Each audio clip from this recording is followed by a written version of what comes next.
पिंजरा पिंजरा रे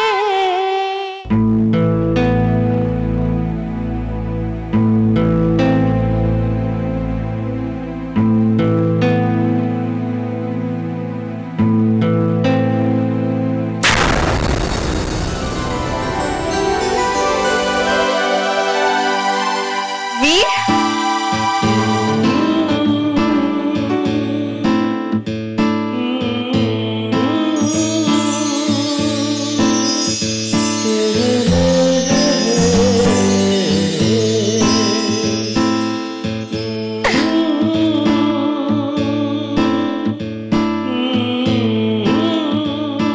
कसा आलास तू?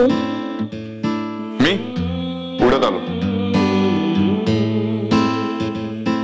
म्हणजे मला एक दिवस सुट्टी मिळाली, म्हटलं माझ्या बायकोला लगेच जाऊन भेटून यावं. किती वाईट आहे ना हे म्हणजे किती वाईट आहात तुम्ही. फोन नाही करता आला मला. फोन करणार होतो, पण नंतर मला कळलं की तू आणि गजा शॉपिंग करायला गेलेत, गजासाठी कपडे आणायला गेलेत. आहेत कुठे कपडे? बघू ना, मलाही दाखवा. नाही अहो, आम्ही मुळात ते कपडे मला ना आवडलेच नाही. मग म्हटलं जे घरात आहे तेच घालूया. घरी आहेत तेच घालावे. तुला काय मी ओळखत नाही का रे? तुला वाटलं असणार आहे दादा इथे नसतो, पुण्याला असतो. मग काय दादाचा शर्ट टी शर्ट घालूयात नाही का? ही काय त्यांची पहिली वेळ नाहीये, नेहमीच करतात ते असं. हो ना भाऊजी?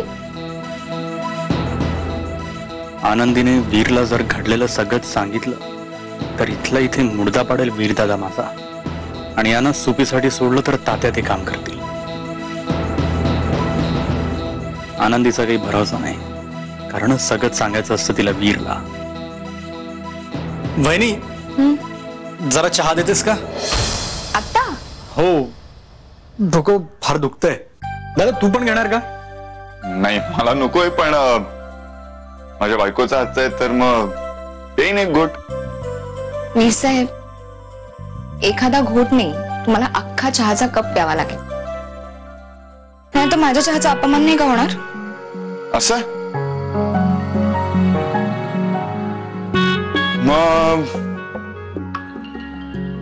मग तुझ्या हातचा एक कप काय, 100 कप चहा प्यायलाही तयार आहे मी. बस